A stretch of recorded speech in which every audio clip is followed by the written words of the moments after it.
Ka-Coffee, magandang araw po sa inyo, Luzon, Visayas at Mindanao. Nandito tayo sa Parañaque, Ka-Coffee. Sobrang saya dito dahil nagaganap po yung Grand Rally ng OFW Party List. Naku po, number 83 sa balota yan, OFW Party List kay Congresswoman Marisa Del Mar Magsino. Pakinggan natin, Ka-Coffee, yung talumpati ni Congresswoman Marisa Del Mar Magsino.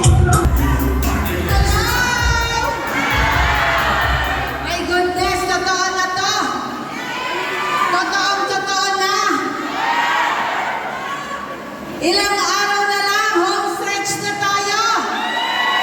Malapit na ang Judgment Day. Sa latest survey po, pinakita lang ngayon sa akin, ang 83 OFW Party List, number 11. Yang-hiya naman ako, di ba? Hindi naman tayo gumagastos sa napakalaki, di ba? Pero ang gusto natin, isigaw natin, OFW Party List, ibalik sa Kongreso! OFW Party List sa Kongreso, ibalik sa Kongreso! OFW Party List, ibalik sa Kongreso! Ang galing! Tingnan naman natin, syempre, ipagpapatuloy po natin ang paglaban natin sa mga karapatan at itataguyod natin ang kapakanan ng ating mga overseas Filipino workers, sa ating mga seafarers at kanilang pamilya sa buong mundo. Pwede mo baba yan? At syempre, Pwede mo baba? naintin po ang Hawakan ating niyo po. Sige, pangako taas. at ang ating sinumpaan sa mga sandaling ito sa harapan po ninyo. Ipagsigawan natin, OFW Party List sa Kongreso muli! OFW Party List sa Kongreso muli! Ang laban po natin ito ay hindi po naging madali.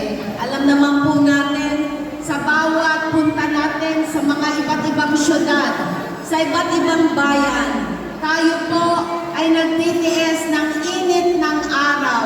Nakababad po tayo. Pagod po sa napakahabang pagbabiyahe at syempre, nagugutom din tayo. Pero ang laban na ito ay laban po para sa ating mga mahal na OFWs na nagdurusa, malayo ang kanilang pamilya. Sino po ang lalaban para sa kanila? Ngayon lang naririnig sa Kongreso ang OFWs. Ngayon lang naririnig sa Kongreso na $38.34 billion ang remittances. Tayo po ay titindig, lalaban, sisigaw para sa ating mga mahal na OFWs at kanilang mga pamilya. Hindi po naging patas ang laban na ito dahil kung iba po nating katunggali ay milyong-milyon, daan-daang milyon po ang ginagastos, mabuti pa po sila.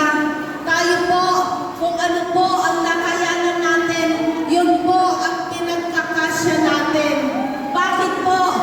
Dahil tayo po ay nagsisilbi ng tapat para sa kapakanan ng ating mga pamilya at mga OFWs.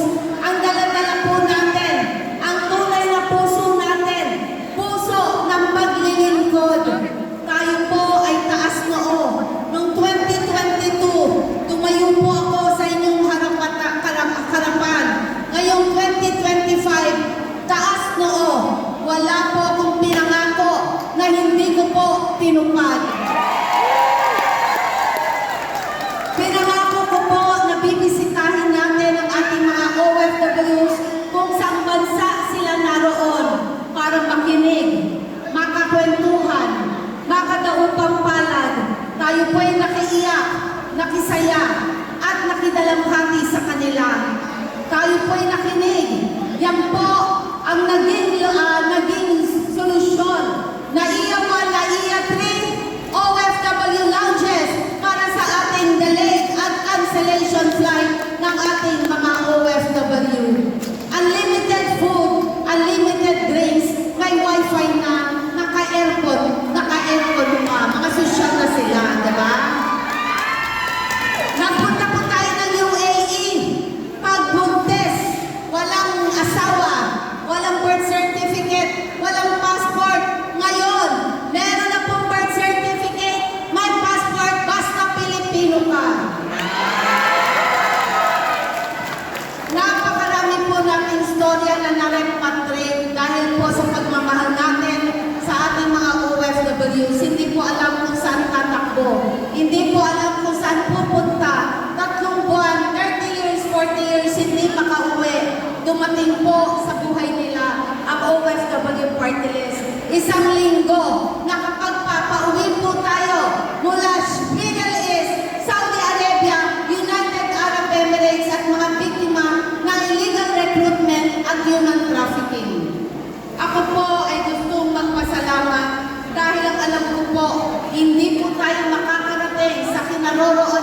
natin ngayon kung hindi po dahil sa ating mga leaders and supporters.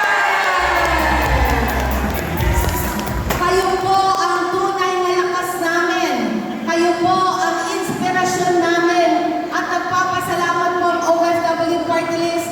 Nagkaroon po tayo ng matitindi, masisipag, mga cute, at talaga naman pong may pusong tumulong. Ang ating pong OFW officers and staff, palakpakan po natin yan. Ngayon po, sasabihin ko lamang po sa inyo, sa kabila po ng mga bintang ng iba't ibang kalaban natin na ang sinasabi, hindi naman ito OFW. Ginagamit lang ang mga OFWs para sa personal na interes. Hello! Sabi ko nga po, mag-research sila. 22 years ago, tumutulong na po ako sa ating mga OFWs at mga Pilipino. Mula pa sa ating Buhay OFW Foundation, Millicent Foundation, for the past 22 years. Kung ano po ang ginagawa ko noon, ginagawa po ngayon ng OFW Party List on a bigger scale. Kasi nung una, puro abono po yan sa sariling bulsa. Ngayon po, ang ginagastos natin ay mula po sa kaban ng bayan, mula sa remittances ng ating OFWs, mula sa taxes nating lahat. Kaya dapat lang ibigay sa inyo kung ano man po ang nararapat na para sa inyo.